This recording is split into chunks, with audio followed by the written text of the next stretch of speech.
துரோக வழக்கில் மதிமுக பொதுச் செயலாளர் வைகோ சென்னை 3வது செஷன்ஸ் நீதிமன்றத்தில் நேரில் ஆஜராகி பதிலளித்தார். சென்னை உயர்நீதிமன்றம் அருகே உள்ள ராஜா அண்ணாமலை மன்றத்தில் கடந்த 2008ஆம் ஆண்டு நடைபெற்ற கருத்தரங்கு ஒன்றில் பங்கேற்ற மதிமுக பொதுச் செயலாளர் வைகோ விடுதலை புலிகளை ஆதரித்து பேசியதாக கூறி தேச விரோத சட்டத்தின் கீழ் வழக்கு பதிவு செய்தனர். இது தொடர்பான விசாரணை சென்னை 3வது கூடுதல் செஷன்ஸ் கோர்ட்டில் நீதிபதி அருள் முருகன் முன்பு இன்று விசாரணைக்கு வந்தது. இதனையடுத்து வைகோ நீதிமன்றத்தில் நேரில் ஆஜராகி பதிலளித்தார். என்னுடைய பேச்சு எந்த இடத்தில் ஒருமைப்பாட்டை உடைப்பேன் என்றும் இறையாண்மையை தகர்ப்பேன் என்றும் பேசவில்லை. என்ன சொன்னேன் என்றால், நீங்கள் ஆயுதம் கொடுத்து எங்கள் மக்கள், எங்கள் குழந்தைகள், என் மக்களை கொல்லுகிறீர்கள்.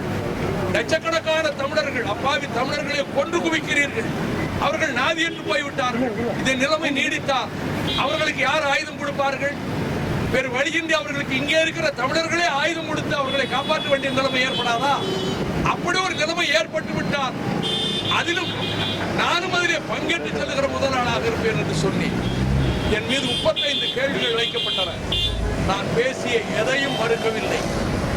நான் பேசியதாக இங்கே குற்றப்பத்திரிகையிலே தாக்கல் செய்யப்பட்ட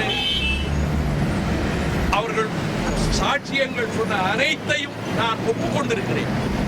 ஆனால் மாண்புமிகு நீதிபதி அவர்களே, இந்திய தண்டனை சட்டம் 124A பிரிவின்படி அது தேச துரோக குற்றச்சாட்டு. அந்த குற்றச்சாட்டின் கீழும் சட்டவிரோத நடவடிக்கைகள் தடுப்பு சட்டத்தின் 13 உட்பிரிவுகளின் கீழும் நான் பேசிய பேச்சு வராது என்று கருதுகிறேன். மற்ற நடைமுறைகள் குறித்து மாண்புமிகு நீதிபதி அவர்கள்தான் முடிவெடுக்க வேண்டும். எனவே ஜெயலலிதா அவர்கள் மதுவிலக்கு கொள்கையிலே மகாத்மா காந்தியினுடைய பேத்தியை போல் அவ்வளவு உறுதியாக இருப்பதை போல பேசுகிறார்.